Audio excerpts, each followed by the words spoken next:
பல்லதேசம் Karthikeyan YouTube channel நேயர்கள் அனைவருக்கும் வணக்கம். அதிமுக பிளஸ் பிஜேபி கூட்டணி, இந்த கூட்டணி எப்ப அமைஞ்சதோ அதிலிருந்து இந்த திமுகவோட கூட்டணி கட்சிகள் இருக்காங்க பத்தியா, ஏதாவது ஒரு கல்யாண நிகழ்வாகட்டும், காது குத்தலாகட்டும், அதுக்கப்புறம் ஏதாவது விழா அரங்கமாகட்டும், அரசு விழாவாகட்டும், அதுக்கும் மேல சட்டசபை ஆகட்டும், எல்லா இடத்துலயுமே இந்த கூட்டணி பற்றிய கதறல்கள் தான் அதிகமா இருக்கு நம்ம சொல்லி ஆகணும். முக்கியமா பாத்தீங்கன்னா திமுகவோட தலைவர் ஸ்டாலின் அவர்கள் வரைக்கும் பாத்தீங்கன்னா இந்த கூட்டணி மிகப்பெரிய அளவுல ஒரு பயத்தை தான் ஏற்படுத்தி இருக்குன்னா நம்ம சொல்லி ஆகணும். இந்த கூட்டணி அமைவதற்கு முன்னாடி வரைக்கும் பாத்தீங்கன்னா 200 வெல்வோம் அப்படிங்கிற ரீதியில இந்த திமுகவினர் தொடர்ச்சியா பிரச்சாரம் எல்லாம் பண்ணிட்டு இருந்தானுங்க.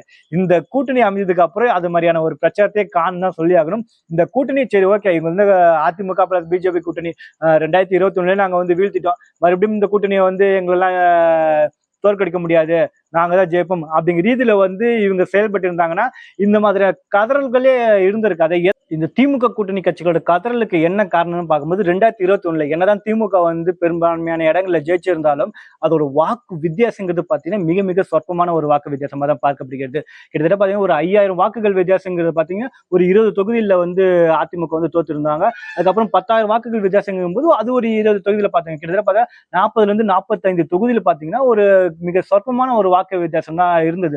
அப்போது 10 ஆண்டு கால அதிமுகவோட ஆட்சி மீது இருந்த வெறுப்பு, அதுக்கப்புறம் தொடர்ச்சியாக பிஜேபி மீதான ஒரு வெறுப்பு அரசியல், அப்புறம் இந்த கூட்டணி மீது இந்த மீடியாக்கள் நடத்திய தாக்குதல் இப்படிங்கிற மாதிரி ரீதியில் பல்வேறு விமர்சனங்களும் மீறி ஒரு 2% அளவுல தான் வெற்றி தோல்விங்கிறதே இருந்தது.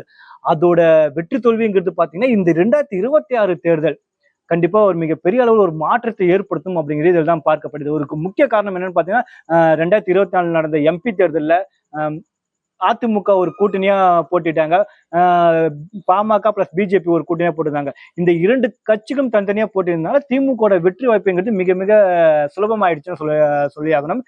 எல்லா தொகுதியும் அடிச்சுன்னு போயிட்டாங்க.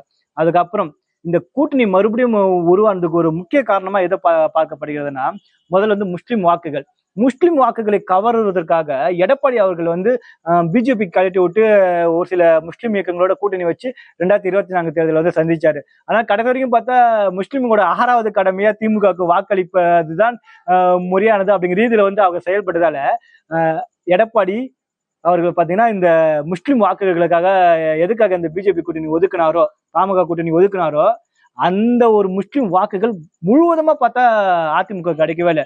மிக மிக மிக சொற்பமான வாக்குகள் தான் கிடைச்சது. இதனை மனதில் கருத்தில் கொண்டு எதற்காக அவங்களோட வாக்குக்காக நம்ம இதுமாதிரி செயல்பட்டா நம்ம தொடர்ச்சி நம்மளால ஜெயிக்கிறதுக்கான வாய்ப்பு இல்லை, மீண்டும் அவர்கள் நம்ம ஏற்றுக்கொள்ள போவதில்லைன்னு தெரிஞ்சிச்சு. முஸ்லிம் சமூகத்துல வர வேண்டிய வாக்குகள், உண்மையை புரிந்து கொண்ட முஸ்லிம் சமூகத்தை நமக்கு வர வேண்டிய வாக்குகள் வரட்டும், அதே நேரத்துல பிஜேபி கூட்டணி நம்ம வச்சுக்கலாம் அப்படிங்கிற ரீதியில தான் இந்த கூட்டணியே எடப்பாடி அவர்கள் தலையாட்டிருக்காருன்னு நம்ம சொல்லியாகணும். அதன் பின் 2024 நடந்த அந்த எம்பி எலெக்ஷன்ல பாமக பிளஸ் பிஜேபி கூட்டணி, அதிமுக கூட்டணி இரண்டும் சேர்ந்து போட்டிருந்தாங்கன்னா கிட்டத்தட்ட 15 தொகுதிகளுக்கு மேல வெற்றி வாய்ப்பு கிடைச்சிருக்கும் அப்படிங்கிற ரீதியில தான் பேசப்படுகிறது. இது அனைத்தையும் ஒரு கால்குலேட் பண்ணி தான் இப்ப 2026 தேர்தலுக்கு அதிமுக தலைமை நகர்ந்து கொண்டிருக்கிறது நம்ம சொல்லியாகணும். முக்கியமா இப்ப அதிமுக பிளஸ் பிஜேபி கூட்டணி உறுதியாகிடுச்சு.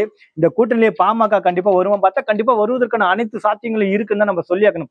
எதற்காக அந்த கூட்டணி அறிவிக்கும் போதே பாமக போய் அந்த இடத்துல நின்று இருக்கலாமே, அப்பயே ஒன்னா கூட்டணி சேர்ந்திருக்கலாமே அப்படிங்கிற ரீதியில நீங்க கேள்விகள் எழுப்பப்பட்டாலும் பாமக பொறுத்த வரைக்கும் மொத்தம் ஐயா ராமதாஸ் அவர்களோட ஒரு கெத்துன்னு இருக்கு. அவர் யாரையும் தேடி போயிட்டு கூட்டணியில அமைக்க மாட்டாரு. என்னை தேடி என் தைலாபுர தோட்டத்துக்கு வாங்கடா, என்னை தேடி வந்தாதான் உங்களுக்கு கூட்டணி அப்படிங்கிற உங்களுக்கு வெற்றி வாய்ப்புங்கிற ஒரு வாய்ப்பே இருக்கும் வட மாவட்டங்கள்ல அப்படிங்கிற ஒரு கெத்தை தொடர்ச்சியா மெயின்டைன் பண்ணிக்கிறது யாரும் பார்த்தா மொத்தம் ஐயா ராமதாஸ் அவர்கள் தான். அதனால்தான் அன்னைக்கு கூட்டணிங்கிற ரீதியில் அறிவிக்கும் போது பல்வேறு சர்ச்சைகள் பாமக நடந்தது சொல்லியாகணும். இது அனைத்திற்கும் ஒரு முற்றுப்புள்ளி வைக்கிற மாதிரி எடப்பாடி அவர்களும் பாத்தீங்கன்னா இப்ப சமீபத்தில் நடந்த ஒரு கூட்டத்துல கண்டிப்பா எல்லாரு கூட நாங்க பேசுவதற்கான வாய்ப்புகள் இருக்கு, எல்லா திமுக எதிர்க்கின்ற அனைத்து கட்சிகளும் பாமக அதிமுக கூட்டணியில வர்றதற்கான அனைத்து வேலைகளும் நாங்க பார்த்து கொண்டிருக்கிறோம் அப்படிங்கிற ரீதியில எடப்பாடி பழனிசாமி சொல்லியிருக்காரு. இந்த ரீதியில தான் கண்டிப்பா பாமகவும் இந்த கூட்டணி சேர்ந்து விட்டால், கூடவே தேமுதிகவும் இந்த கூட்டணிக்கு வந்துட்டாங்கன்னா திமுகவுக்கு 2026 மிக பெரிய அளவுல ஒரு பலத்த அடிதான் விழும் நம்ம சொல்லியாகணும்.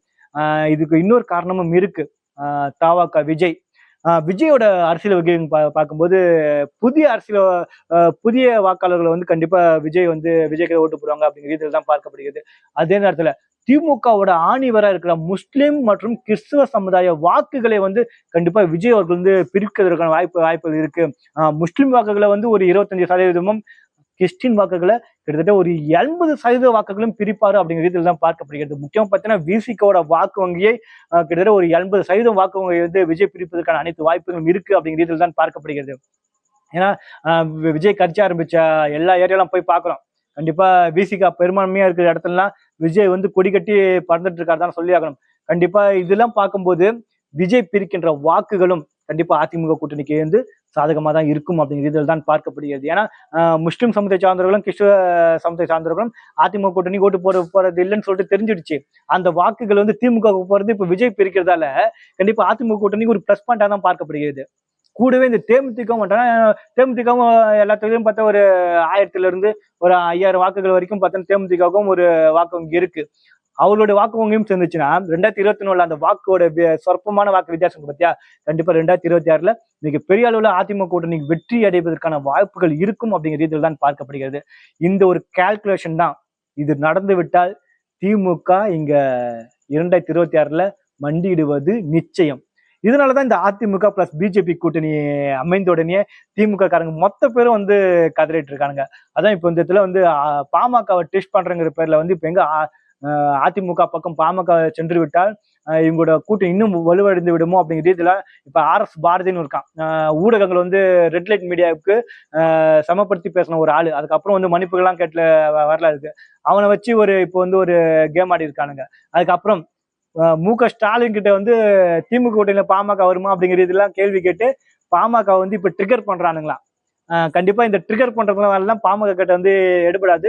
2026 வலிமையான ஒரு கூட்டணி ஏற்படுறதுக்கான வாய்ப்புகள் இருக்கு. அந்த கூட்டணி வெற்றி கூட்டணியா மாறுவதற்கான அனைத்து வாய்ப்புகளும் இருக்கு. கண்டிப்பா அது அதிமுக பிளஸ் பாமக பிளஸ் பிஜேபி பிளஸ் தேமுதிக இந்த கூட்டணி அமைஞ்சதுன்னா கண்டிப்பா திமுகவுக்கு சங்குவது நிச்சயம் தான் சொல்லி ஆகணும். கண்டிப்பா இது மாதிரியான கூட்டணி அமைவதற்கு மிக ஆவலுடன் தான் நாங்களும் எதிர்பார்த்துட்டு இருக்கோம். பார்க்கலாம் என்ன நடக்குதுன்ட்டு. இந்த காணொலி குறித்து உங்களுடைய கருத்துக்களை நம்ம கமெண்ட் பாக்ஸ்ல சொல்லுங்க. கூட்டணி எந்த கட்சியுடன் கூட்டணி அமைஞ்சுன்னா இது வலுவான கூட்டணியா இருக்கும் அப்படிங்கிற ஒரு கருத்தையும் சொல்லுங்க. நன்றி, வணக்கம் மக்களே.